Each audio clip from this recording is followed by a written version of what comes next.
As things, people. Hope you're well. We're back. Arsenal chat. And I don't even know what to say anymore. We're going to be talking about the Here We Goes, which is the Chelsea backup goalkeeper, Kepa. Norgaard news, who looks like he's coming in to replace Thomas Partey. Zubimendi and Arsenal yet again are looking at midfielders, holding midfielders, goalkeepers, defenders, before they are a striker coming in the door. Very strange as far as I'm concerned. Do me and judges a favour, hit the like button, hit subscribe, and try and pick our mood up a bit because it's a little bit meh, if I'm honest. This is not the Here We Go that we wanted. I knew Kepa was done, but going for the 31-year-old Brentford midfielder is seen by some as shrewd business. It's not been seen as some as good business or anything to get excited by. You're not happy about this, Lee, and I can tell. I can see you're getting a bit frustrated now. I think your patience is being tested from speaking to you offline and from seeing how you're acting right now. So I'll let you have the mic, bro. What do you make of this news? Yeah, no, listen, I've seen in the comments, and I'll say this now, right? Norgaard, not a bad signing. When you look at it, Zubimendi as well as a package, right? So Zubimendi and Norgaard coming in for Jorginho and Thomas Partey. We don't know if they're better for a start. That's the first thing, right? The first thing is you don't know if they're better. Like, is Zubimendi better than Thomas Partey? I don't know. Is he better than him in the Premier League? Definitely not, because we've seen what Thomas Partey can do in the Premier League, and the same with Norgaard. What has annoyed me is that 2 years ago, when we had a chance of winning the title, we went for Caicedo, couldn't get him. Inquired about Declan Rice. We ended up getting Jorginho as a stopgap. Not a problem. Fantastic signing for us. Like, you know what I mean? I thought we'd done really well for us. Here we are again, 2 years later, another stopgap. Why aren't we going for a player that's going to get us over the line? I get it, but we've now letting Thomas Partey go. Why? What all this rubbish I hear, like, oh, we've got to get improved players, get better players than what we've got. So why are they not going in and getting the best midfield player they can? And I mean someone like a Morgan Rogers or someone like that who's 23, 24, coming into his prime.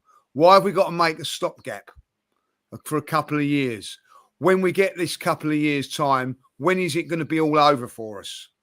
We've got a window of opportunity of 4 years to win this league. 2 of them we've squandered. Where was these stopgap players when we needed them in January? Where were they? We needed a stopgap centre forward in January. We didn't get one. So now why in the main transfer window are we getting stopgaps again? That is why I'm getting frustrated. And I hear everybody going, it's great business. And we're scrimping and saving. We're saving on wages and all that. I'll tell you what, Arsenal, why don't you cut down on the season tickets then instead of doing that? And we'll keep getting stopgap players for the rest of the time. But no, it's all right you to charge us the top prices in everything that's going, whether it be merchandise or season tickets or tickets for games. But then all of our fans saying, that's all right. It's all right. It's a good bit of business, that is.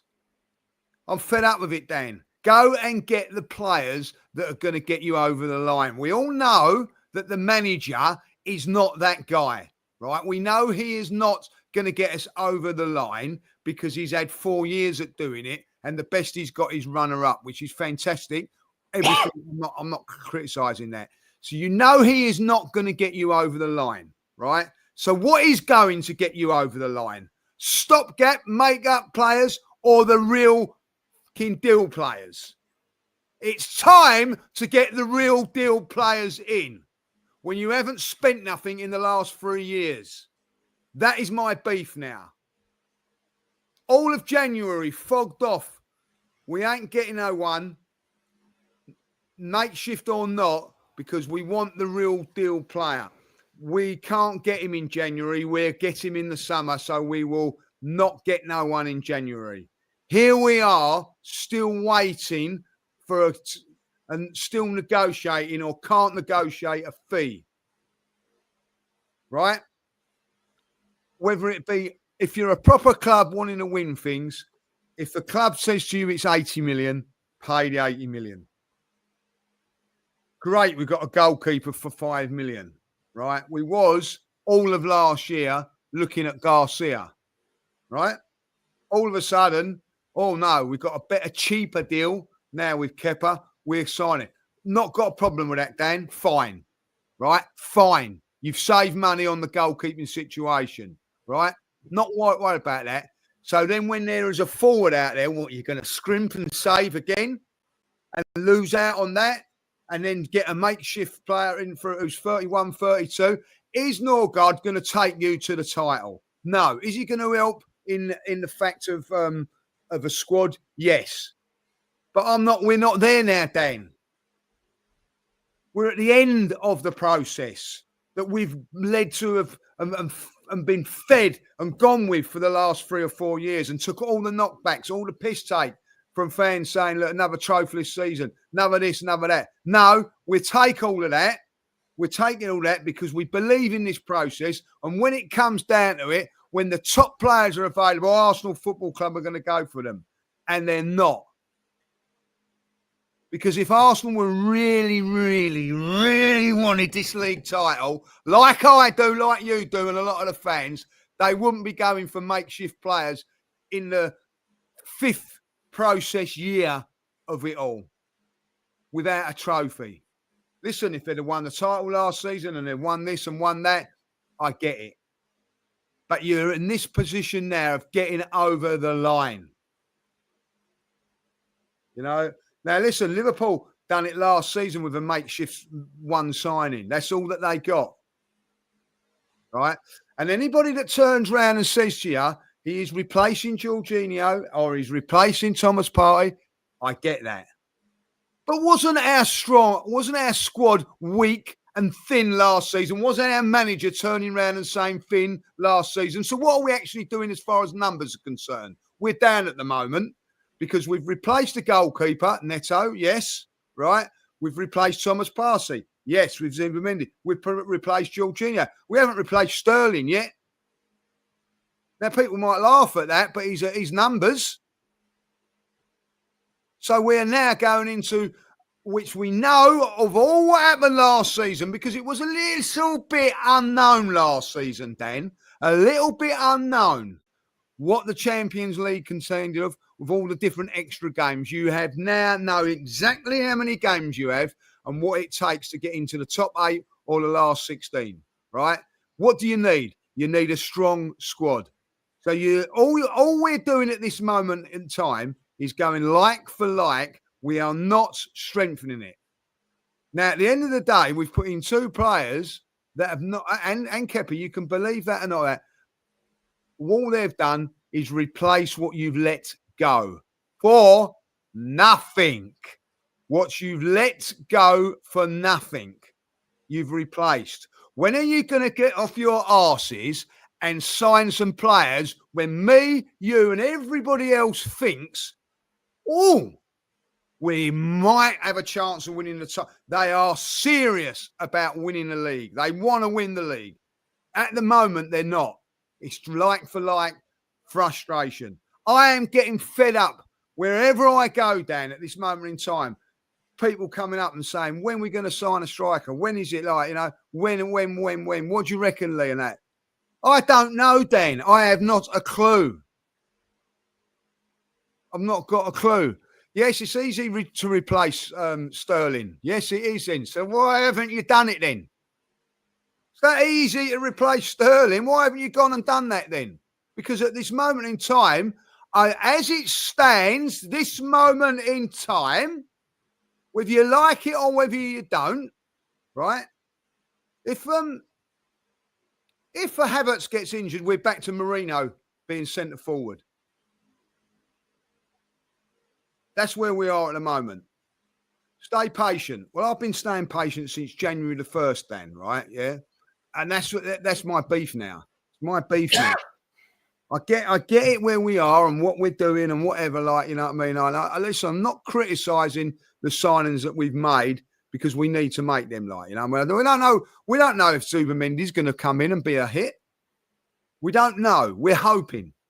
Norgaard, I think, is a safe bet, like, you know what I mean, at the end of the day. But what I'm saying is now, let's see what they do. This thing of like, let's wait to the 1st of July, right? Okay, let's wait to the 1st of July. But these people that are saying that were telling me wait to the 31st of January, Dan, right? You know what I mean? Like that. They're the same people saying wait to the 1st of July were the same people saying wait to the 31st of January.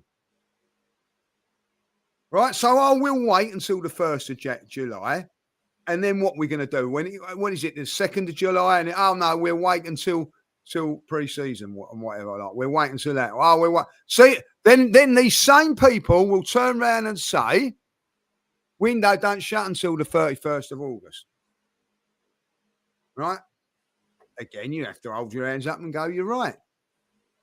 The season starts on the 18th or 17th of August, then. Right? Look at our fixture list. Do you want to go in there week?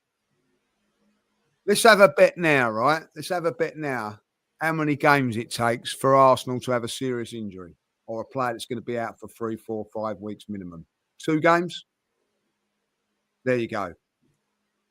Again, you look back at the history of Arsenal, like, what's the name? Timber. First game of the season. Out for a whole season. You know, he's now recovering from surgery, as is Havertz. No guarantee that them two are going to be ready, by the way, nor Gabriel be ready by the first game of the season. So we need to be right on it. And I don't see that. And everybody's saying, yeah, we're saying this and all that, like. And I'm holding my powder dry a little bit on this one because we don't really know what is going on with the forwards, right?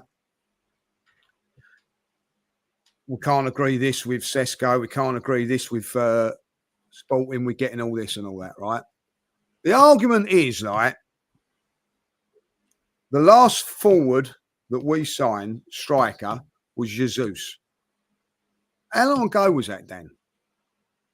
3 years? 2022. 2022, right? And he would have been a fantastic signing for us, right? I've got no doubt about that. But he got injured. He's been injured. I reckon he's been out as much time as he's been available, right? And you could argue that he's not a striker, by the way. He's a false nine or a winger or whatever. So you can go down that route if you want. But for a player that's not, in 3 years, has missed 1.5 years of football, you've still not replaced him.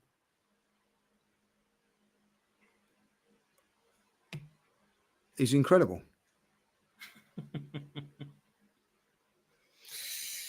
Brother, you're spitting facts. Let's concentrate on the midfield for a second, shall we? I'm sick and tired about talking about a striker, but trust me, we will in a bit. Let's concentrate on the midfield a little bit. I'm not frustrated about Norgaard. Meh. Yeah, one of those. Don't care. Hardly going to see him. Squad player. Didn't see much of Jorginho. Probably won't see much of Norgaard. Didn't see much of Neto. Probably won't see much of Kepa. How long does it take you to get a midfield that's balanced and understanding, though? Because I've seen this midfield every season chopped and changed since 20 when he walked in, right? And I'll prove it. Okay? He walked in, Danny Ceballos and Xhaka, right? Needed upgrading. No one was really happy with either at the time, to be honest. So he brought in Thomas Partey.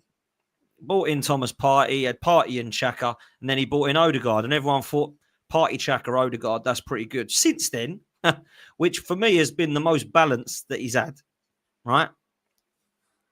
He's chopped and changed it. So he started with the Torreiras and Guendouzi's and Ceballos and Xhaka and thought they ain't good enough. So let's go and get Partey, Xhaka and Odegaard. And everyone thought, good, right, that is going to stay together for quite some time now. Partey was about 28 at the time. Xhaka was about the same age. I think, in fact, they are the same age as it goes. I think Xhaka might be a little bit younger, but either way. And you've got Odegaard, who's a youngster at the time's coming in. I thought, there we go. That's going to be the trio. It's balanced. It complements each other. All of a sudden, we're in a title race. Since then, he's done nothing but mess about with it, bruv. He's done nothing but mess about with his midfield. So you brought in, Caicedo and Rice are the next two I want. You end up with Jorginho. Rice comes in. Then it's Rice and Havertz. Rice and Havertz don't work because it's not balanced. Now it's Rice and Merino. Partey ends up playing there. Now it's Partey, Rice and Odegaard. Now all of a sudden, Partey and Jorginho have gone, and it's Zubimendi and now Norgaard that are coming in. Why can we not just sort out a trio midfield and keep with it? What is he doing? Why are we messing about with this midfield? It's the most important part of the pitch, the most important, most dominant part of the department of the field, in my opinion. Right? And I've played football and I've watched football for a long time. You don't win anything if you have a crap trio in midfield, right? Or a crap pivot in midfield if you're going 4-4-2 of old. Yeah? That's why Arsenal over the years didn't win anything when they had a crap midfield. But when they had Vieira and Partey and Vieira and Gilberto, we won shit because it was a bloody good midfield.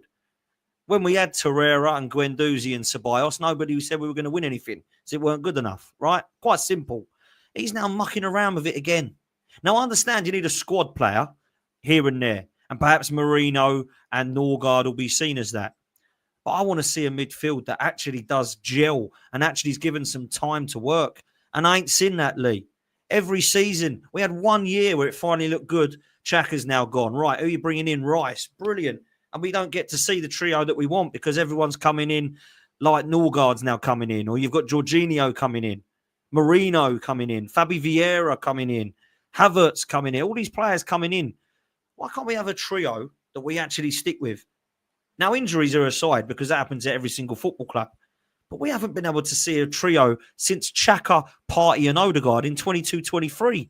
So you talk about Jesus coming in 22. We haven't had a set midfield since that time either that's actually gelled.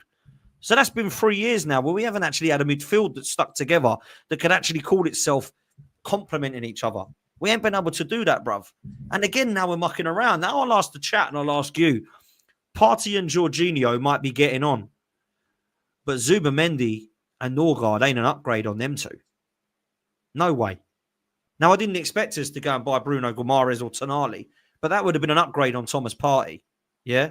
Both of them would be an upgrade on Jorginho and Partey. In fact, both of them would start in at Arsenal, if I'm honest. So I don't know why we're looking again at mucking around with this midfield. But why would we have to?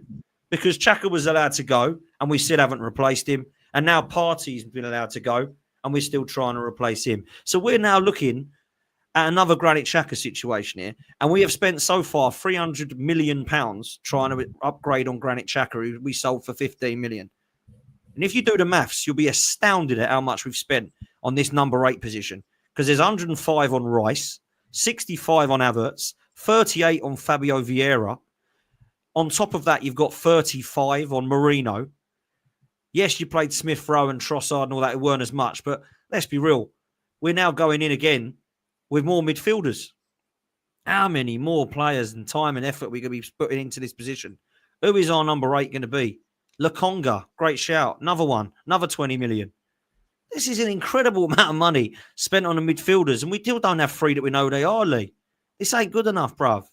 Now, we believe it's going to be Zubimendi, Rice and Odegaard. Is that going to stay together for the next 5 or 10 years? I don't know. I ain't got a clue. But it needs to now, because I'm sick and tired of buying midfield players that are just squad players all the time. Merino, Fabio Vieira, Lokonga. Now we're linked with Norgaard. Jorginho comes in, who I thought was a good rotation player. Not going to start lying about it. We had El Neni for about 15 years. So, look, man, I'm sorry. Like, go and, these fans, you said we've been patient since the 1st of January. I've been patient for 21 years, bruv. I'm still trying to win this bloody league, right? 21 years of absolutely disappointment. But let's look at it like this. The fans are disappointed with the summer window and the January transfer window. You don't have to be Einstein to work out what might actually please some of this fan base. It might be a striker. If it's not a striker, it might be a winger. Exciting one. One that gives you goosebumps, as Arteta's been saying. Goosebumps summer. What, Kepa and Norgaard? Is that bloody goosebumps? That is, I tell you, to start with. But what makes this fan base actually lift up is a striker like Gyökeres, or maybe an Isak, or a winger like Rodrigo. And they've decided to go and get Kepa and Norgaard in as our first couple of them. And that, for me, is mad, if I'm honest. It's mad for me. I can't get it, Lee. I really do not get what we're doing here. So, look, let me say this lastly. These 1st of July fans that are being patient, that told us to be patient in January, that told us to be patient in the summer when we signed Sterling, I tell you what, I want to see 4 unbelievable signings come 1st of July onwards. And I'm talking goosebumps. I'm talking seriously, wow, Arsenal are here. Because some of these people are brain dead when it comes to it. But trust me, Liverpool and Manchester City are absolutely pissing their pants, mate. They are laughing, howling at us. Oh, we got Wirtz, you got Norgaard. Oh, dear. Oh, dear. Come on, man. Seriously, wake up. This is not a good start to the window. It is not. Be patient, powder dry, hear it.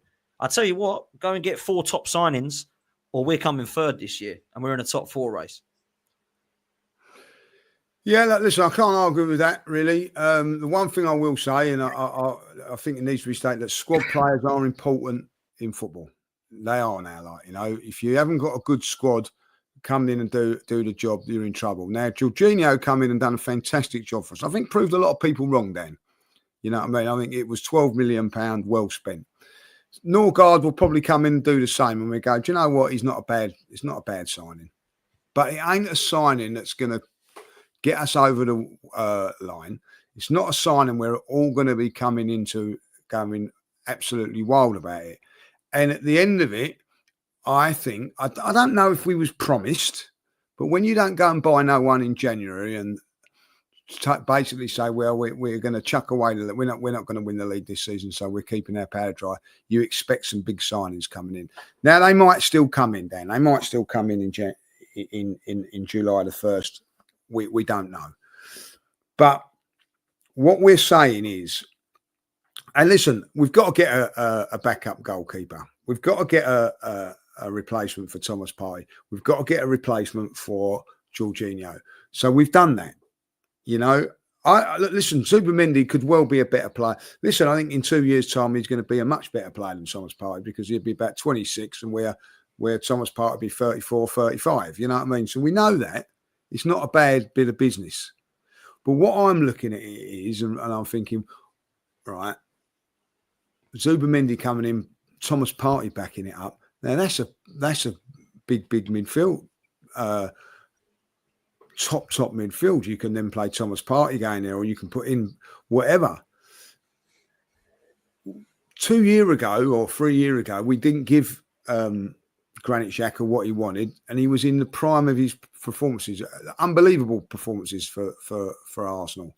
But we, hindsight, felt that was the right thing to do.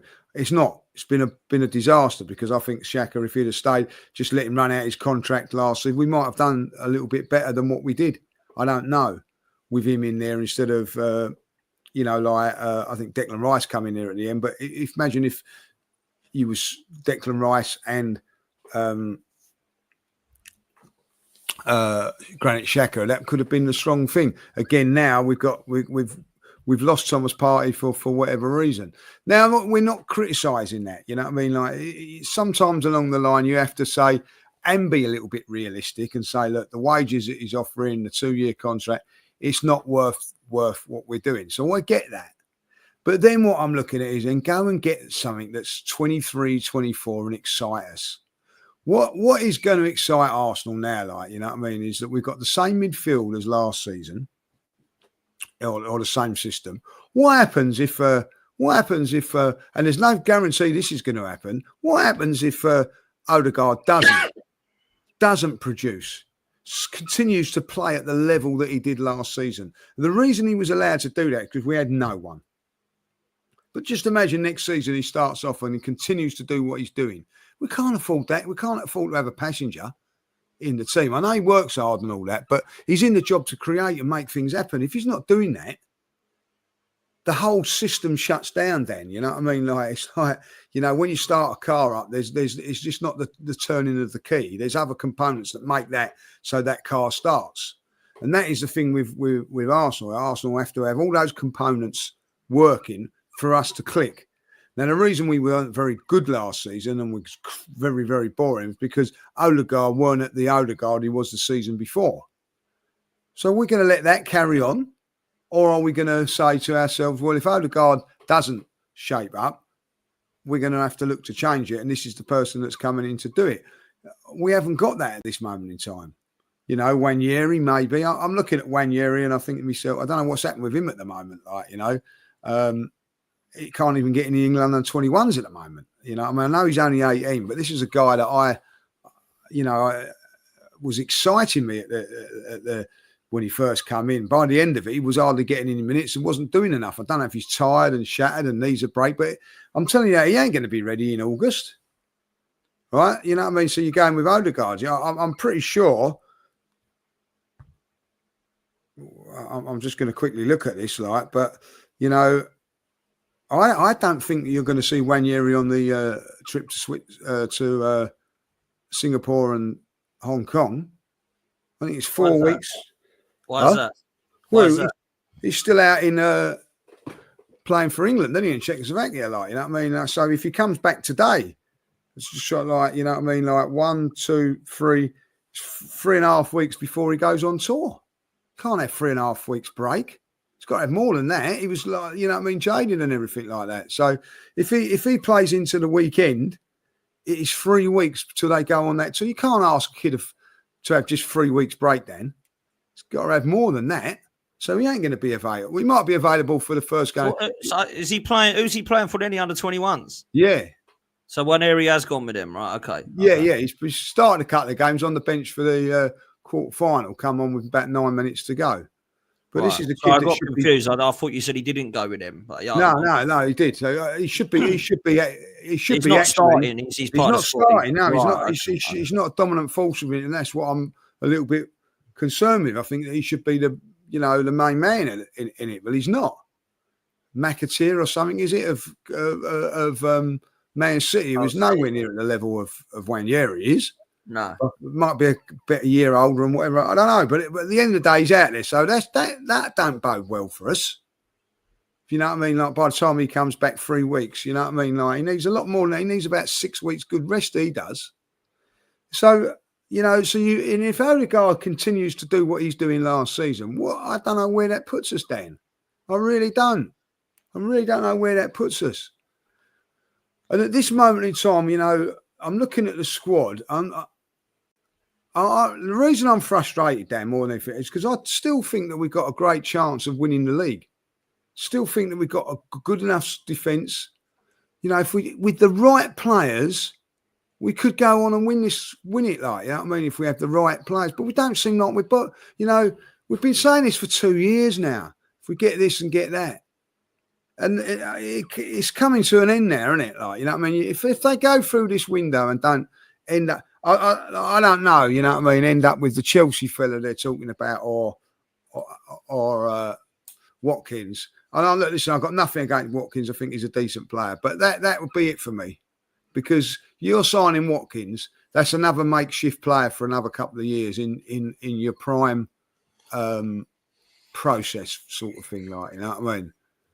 And then you know, all right, we're in a top 4 race. I don't want to be in a top 4 race, Dan, with what the players we've got in the last couple of years.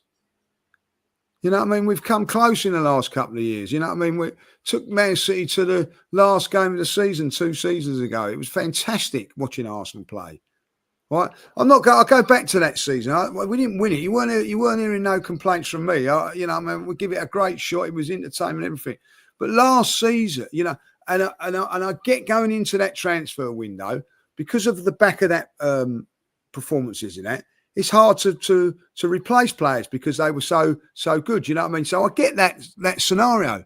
This season's been a disaster, or last season, for the way that we played and all that. A lot easier to make replacements on the crap that I see out there last season, right?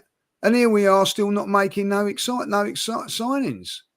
So on the back of an unbelievable season where we lost one game, we dropped 5 points from January to May, right? Oh, we only dropped 5 points. It's very, very hard to sign anybody on the back of that. All right, I get that. And now it's still hard to sign anybody on the back of what I see last season, which was crap. We didn't challenge for the title last season, Dan. Not at one stage was we in a title challenge. Genuinely felt we was in a title challenge. And then in January, when you need recruitment, you need players to come in, even if they're stopgaps, right? And the manager, by the way, is crying out for it as well, because he was saying in his press conferences, and you don't get anything. And here we are getting stopgaps for certain positions now. I'm sorry. Listen, if you're right, if they go and sign a centre forward and a wide player of unbelievable talent, and they go and sign another midfield player, you would turn around and go, do you know what? On top of those guys there, and Norgaard and Kepa, that's a good window, Dan. So, that's the trouble we're here at the moment, And I honestly thought after January, right, if you said to me now on June the 25th, Arsenal have not signed a game-changing player that's going to get you over the line, I would not have believed you. I said, no, Arsenal won't do that. They'd have got someone in by then.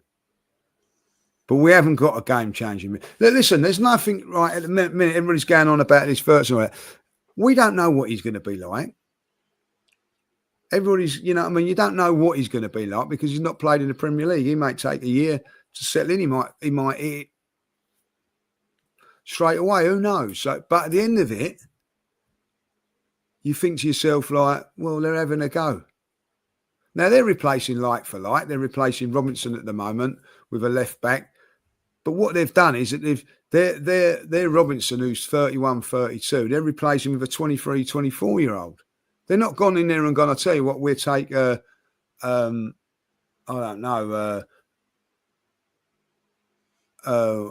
what's his name? Luke Shaw for a year, have we? We'll take Luke Shaw for a year till we get somebody else. They've gone doing it what I would say properly. How can I say it with Liverpool? Is whether there's obviously they knew about Trent, but they've gone in there and bought straight away. It looks like to me that Liverpool have had a plan. Well, we're losing him. Robinson's getting old. We're bringing him in, get him in. There's a plan. With Arsenal, what is the plan? I haven't seen a plan at this moment in time. That's my problem with Arsenal. You know what I mean? I hear that Norgaard was never on the radar. Why wasn't he on the radar, Dan? Shall I tell you why he's on the radar? Because we was convinced that we was going to sign Thomas Partey. But that hasn't worked. So, when people turn around and go, oh, yeah, Thomas Partey will sign and all that, he hasn't. So what makes you convinced that you're going to get the striker you want? What is convinced you're going to get a wide player that you want when we can't do the business with our own players and let them go? That's my problem at this moment in time. The Thomas Partey thing, do you know his contract runs out in 4 days' time? Now, that doesn't seem to me like great business, Dan, if I'll be really honest. Does it? Does it to you? Shambles, mate. That's what it is. Shambles. It knows what they're doing. 2 months ago, the conversation would be, right, that's the contract for you, Thomas. Are you happy with it or you're not? No, I'm not, right? I'm not, you know what I mean? Right, okay. But it didn't seem like that to me. It seemed like no, they weren't going to offer him something. Then they thought that they will do. Now they're not. Now, it's a shambles. It's a shambles. If you didn't want him, turn around and say to him, like, you know what I mean? Like, that's it. Well, last season, we should have sorted it out, bruv. We should have said to Partey, look, you got 1 year after this. What we doing? You staying or you going? You don't get to 4 days and still not have a clue what you're doing. I mean, it's been confirmed by Fabrizio that he's going now, and we're going to get this Norgaard, it seems like. It's all been... Yeah, that's what's happening. That's Thomas Partey's left Arsenal. Let's be honest now. Like, well, he's done. He's done, bruv. He's 100% done. I mean, all we can hear and go on is by what Sammy Mockbell and David Ornstein and Fabrizio Romano are saying. Like, whether you believe they're reliable or unreliable is up to you guys. But it looks like we've bid for the midfielder Norgaard of 11 million euros. We're apparently exploring a deal for the player while they await Brentford's response. A lot of reports suggesting that he wants to join Arsenal from Fabrizio. Also looks like the bid is worth more than 10 million euros. However, discussions continue between both clubs. There's also suggestions a bit further up here from Norgaard that we're exploring a deal for which could be worth an additional 10 million with a possible 5 in performance-related add-ons. Norgaard's now on the club's radar as they seek experience in midfield amid uncertainty over Thomas Partey's future. That's come from Sammy Mockbell. Obviously, Partey leaving Arsenal this month has been reported by Hand of Arsenal, who's very reliable, some say, and also Fabrizio Romano. And David Ornstein has said here that we're close to agreeing a deal to sign Norgaard. The club have made a bid worth 11 million euros, and whilst an agreement has not yet been reached with Brentford, there is confidence it will be struck. We've agreed personal terms with Norgaard, and the player has informed Brentford of his desire to join Arsenal. That's what's happening. It's going to be Norgaard. Do you know what it is going to be good for, though? Boom! More headers, more set pieces, mate. Get it on that Bonce. 6'4" of you. Another bloke to stand up there, Marino and Havertz and White and Rice and all these guys. Line it up, all lined up in a row. Saliba and Gabriel, Stoke, Tony Pulis FC. 1-0 to the Arsenal from a corner. That's what it'll be good for. Well, yeah, I think he's got more than that to his game, Dan. Come on, he's not a bad player. He's not a bad player, like, you know what I mean? I think he's a little bit more than that. But I hear what you're saying. He's going to be an asset on that side of things as well, like, you know what I mean? Well, that's what he's saying, isn't he? Like, he wins duels, he's physical, he's got presence. There's other attributes, but let's be real. He wants someone big and physical in there. It's just not exciting, judges. It's not. This isn't something that makes us all excited, is it? Kepa and Norgaard coming in as your first two. If I said that to you, right? Season's over, Lee. Have a good summer. Oh, I've just heard, judges, our first two signings. Do you want to know who they are? Yeah, go on. Kepa and Norgaard. First two signings, Kepa and Norgaard. On the 25th of June. They're the first two coming in. Come on. Absolute joke, man. Oh, I get that. Listen, the reality is, right, the reality of it all is, right, I'm seeing people saying it's not bad business. It ain't bad business, right? And I get that, right? It's not bad business. Let's forget about business, forget about wages, because let's face it, they don't care about how much you're earning, Dan, or I'm earning, like when they put the season ticket through the door and they want you to go and buy a shirt. There's no like haggling or whatever, right? I want you to tell me, forget about business, right? You can put it up there, A or B, and do whatever you want on this, right?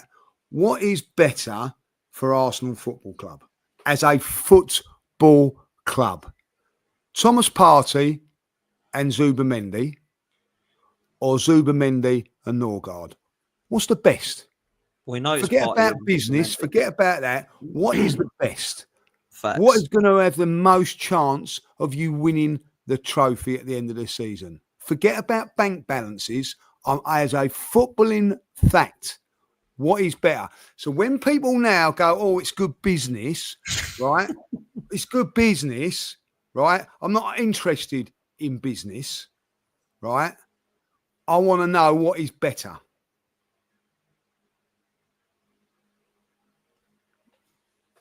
I think we know what's better. So when people turn around and go, oh, it's like Shrewd business. Shrewd business and all that, right?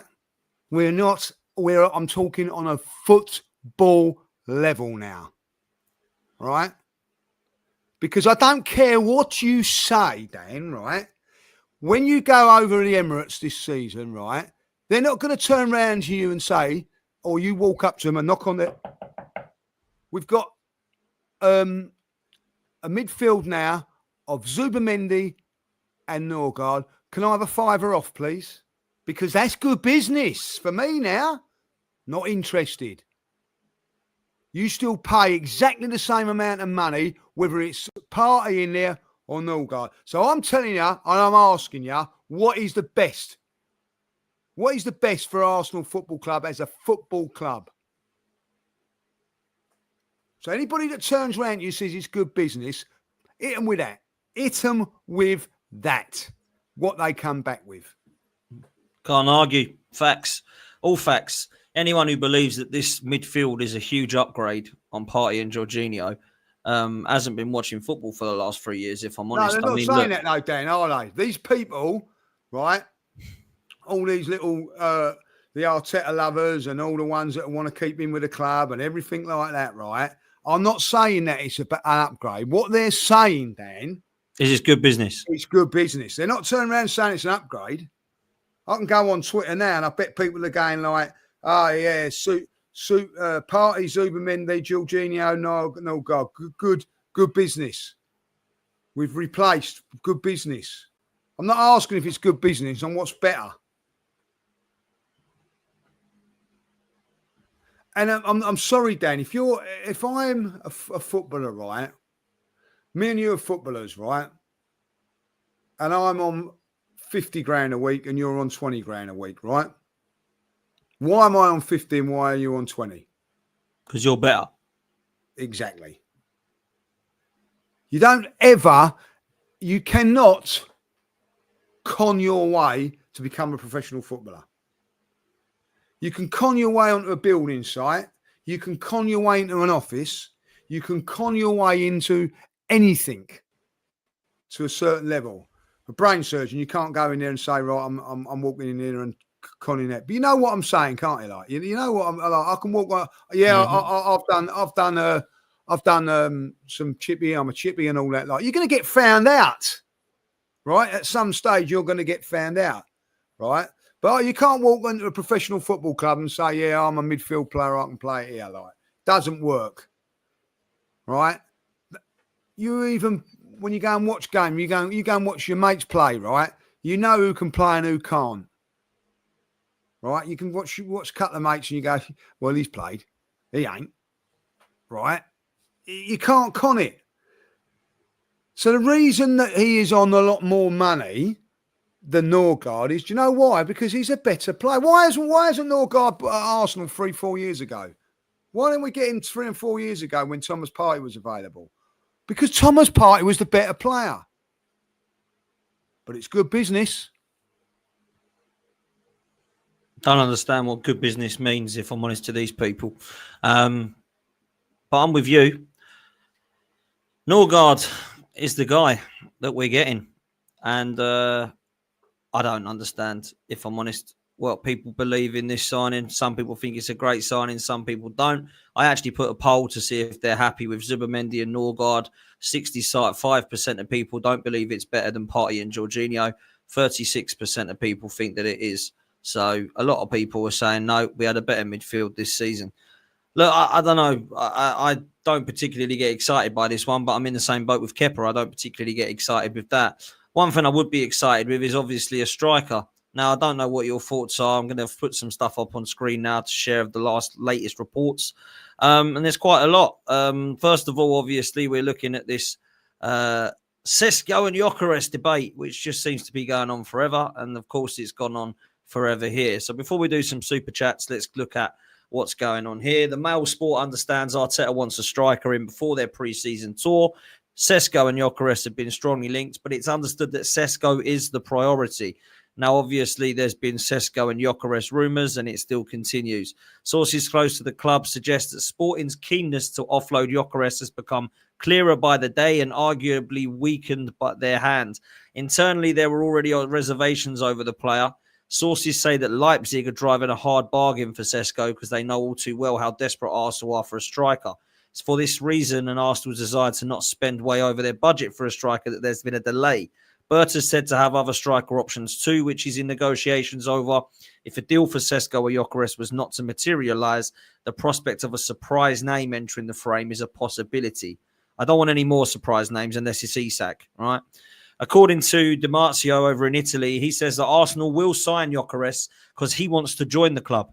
Other clubs have tried to enter the race, but he will go to Arsenal. He was their first target from the start, and now they have to find an agreement with Sporting. So there's that there. On top of that, there's been another couple things that I'm going to chuck up on screen today. The first one is Romano, who's basically tweeted out that Sesko is now following Arsenal on Instagram. I don't know how. I couldn't give a toss, if I'm honest. If he follows Arsenal on Instagram, I really couldn't give a toss about stuff like that.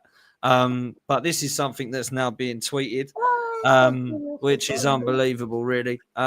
He's following us on Instagram. I don't know if that means anything to you, judges. Well, it doesn't mean anything, does it? It means he likes Arsenal now, all of a sudden.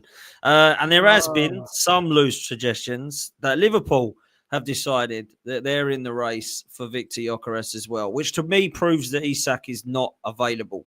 If this is true and that Liverpool have made contact over Gyökeres signings, according to reports, there's also some reports suggesting here it's breaking that Liverpool have entered the race. They're going to sell Darwin Núñez. There's also reports here that they've made contact over signing Victor Gyökeres and reportedly begun to show interest in him. But TNT says that Liverpool have no interest in signing Gyökeres, despite the reports coming out of Portugal. So I know there's a lot there, but I just wanted to do it all and dump it all on because that's the information that's coming. What does that mean to you, bruv? He's following Arsenal, Sesko. Apparently, Gyökeres might be wanted by Liverpool, but fancies Arsenal. I'm sick of it. It's becoming a nonsense now, isn't it? I'm sorry. Football is finished, isn't it? For me, I think it's finished. You know what I mean? Like, he's following them, so that what does that say? Like, I'm sorry, like he started following Arsenal, like you know what I mean. Well, that's it then. That deal's done. You know what I mean? Like, come on, like you know what I mean. What is the world coming to, Dan? Like you know what I mean? At the end of the day, if someone said in the chat or on that, we haven't replaced Eddie yet. By the way, yeah. So I think I said Sterling. All right, okay, right. You know, but Sterling replaced Eddie, right? Yeah. Can we agree with that? Sorry, this is a class comment. I've started following Shakira. Well done, like when's the can we come I love to that. can we come on the stag? You know what I mean? Right, yeah. Sorry, go on, Lee. Sorry.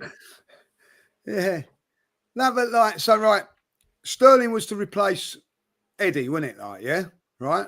Can we agree with that? Like, well, apparently. So now Sterling's gone. They're both gone now. Yeah. So we haven't replaced We haven't replaced Eddie yet. That's a year ago. So when you're talking about a striker, right? We need to. Like, I get that if Jesus comes back, then he's the replacement for. But we don't know what's going to happen with him. Like, you know what I mean? So realistically, we need two. Or maybe some have said it. I think you might have even said it. Maybe we end up with Sesko and Gyökeres, eh? Maybe we do. I have no idea. If I said to you in the 1st of July we were getting both of them, I'd say you were crazy. But maybe that's why Bert has come in and said, look, I'm not sure on Sesko. You're not sure on Gyökeres. You think he's the guy, but I think he's the guy. Let me get both, and you can utilise both of them into the side. Now, I happen to say, hands up, I don't think that's happening. But is there a possibility that is happening? I don't know. Well, like, if you're a proper club, it would. I don't think you get both because not because you're a proper club. I think that's a bit harsh on Arsenal. It's because both players are at the top of their game or whatever, and they wouldn't want to be like, you know. I think that Sesko suits Arteta, not because he thinks he's a better player, because I think it's easier to manage Sesko because you can swap him over with Havertz. I don't think you can do that with Gyökeres. So I don't think it's like, and that is my biggest fear with Arteta. You know, that is my biggest fear with him. Like, you know, can he manage? You know, like, can he manage a squad, which a big squad? Because I've seen in the chat how he likes a thin squad. Well, if you like a thin squad, go and manage someone else. Yeah. You know what I mean? You've got a challenge for the title here, and you've got to play win things, and also got to be challenging all four fronts. To do that, you've got to have a big squad. It means you've got to be a bit ruthless, or, you know, you have to be a good manager to be able to do that. I've got to be honest. I think it's a mess. And, you know, Terry was arguing with me yesterday on the terrace saying, why do you think it's a bad strategy going for both players? Because Arsenal should know who their target is, and they should have already planned this. We shouldn't be in mid-June, late June, towards end of June, deciding, not sure yet still. We need to know who we're getting so he can come in. Oh, why does it matter if he comes in now or 2 weeks' time? Because you get him in and it's less of a worry. You move on to your next target. It's simple, right? You set them in. I'll ask that question, Dave. Sorry to interrupt you, like, you know what I mean? No, go on. I think Arsenal do know who they want, because you can't be at the elite level that they are. Who do you think it is then? Sesko? I don't know, but I think that they do. Like, but they're obviously keeping their options open. They ain't that silly. They're a club like Arsenal and a club like anybody wouldn't be looking at it and going, we don't know who we want at this stage. They know who they want, right? Maybe at the end of the day, doing certain things with certain people, I don't know. Like, you know what I mean? I would be very, very surprised. Now, that doesn't mean to say that you can get that number one. Like, so maybe they're going, well, if we can't get him, then, you know. And also in negotiations, if you're looking, say if it is Sesko, he's the one. Like, you know what I mean?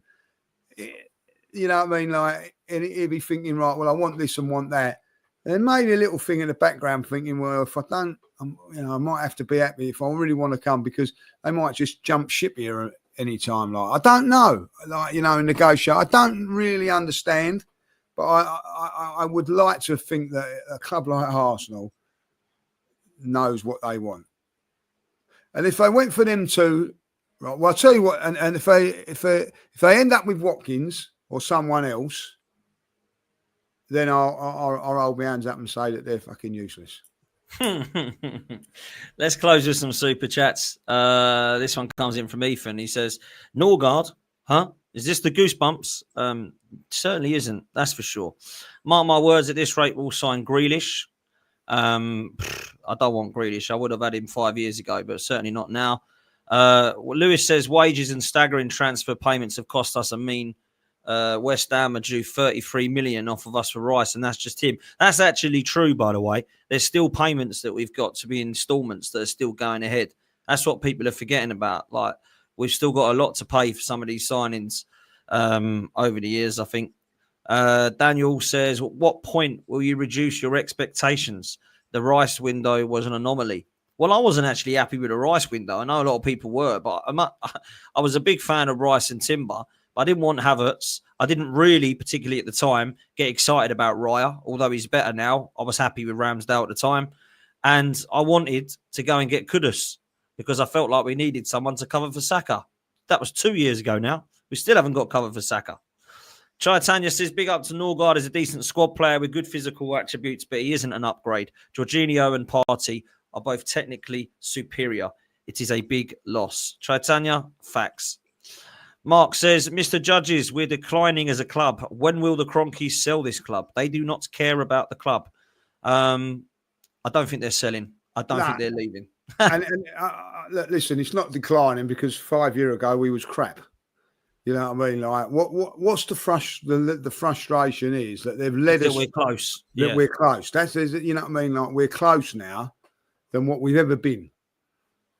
what we've ever been. You know what I mean? Like, because if you look at it with Arsenal, even when Wenger was doing well and all that, we never really maintained a challenge for the title. Maybe once, twice in all of those times, right? But we've challenged and challenged and challenged for the last 3 seasons now. Like, you know what I mean? So we've shown consistency. We've shown that we can challenge for it, right? So we're not declining, but it's last season was a, we know when people say, oh yeah, we've improved, whether it be points, team and whatever, we have done. With the season before, last season we did decline from what we produced in the last few seasons. So did Manchester City, by the way. So did everybody else in the league, bar Liverpool. You know, but Liverpool declined a little bit over it over the last couple of years, and then come back again, like, you know. So it's not that; it's that you're in that position now where you've got a great chance to get yourself over the line, and we're not doing it. We didn't do it last season, and we're not doing it again this season. And I when you say lower expectations, at this moment in time, I can tell you that now, with the signings that we're making and the signings that everybody's rumoring about, we are not winning the league. Facts, mate.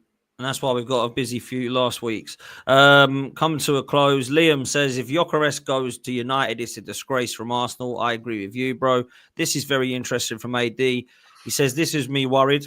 Richard Hughes from Liverpool says the following: no Premier League club is ready for what we are coming up with this season. I wish that Arsenal spoke this way. Does that mean they're getting Isak now, going all out for him? Let's see. Riaz says, we could have got Consensao and Vitinha, but we got Fabio Vieira. Facts. We actually didn't go for either of those. We went for Fabio Vieira instead of them. What the hell was Edu doing? Liam says, just waiting on the sell-on clause. Come on, lads. Yeah, crazy, isn't it, right? Fane says, United are 15th for signing better players than you lot. At the moment, they are. Cunha and Mbeumo were very good signings, I must say. Yeah, I must say. Very, very, very good signings. But it ain't over yet, luckily for us. But we got to make it a serious window. Look, we're going to leave it there because I've got other commitments. But judges, it's been a pleasure, mate, talking to you. It's been good therapy, more than anything. Yeah, and, listen. Let's hope it brightens up, mate, eh? Yeah, listen, we're just frustrated at this moment in time. Come on, like, you know what I mean? I get any Arsenal fan that we're all in the same boat. We all want us to get these players, and we're not getting it. And it's just getting the days go by, and they're getting more and more frustrated, like, you know. And that's what's happening at this moment in time. So we just got just letting off frustration. That's all we're doing. So look, have a good weekend. Wimbledon starts next week, so like, you know, I'll be a little bit happier, not worried about football. But hopefully, like, you know, and and by Tuesday, we'll assign 6 players because it's July the 1st. Have a good weekend, guys.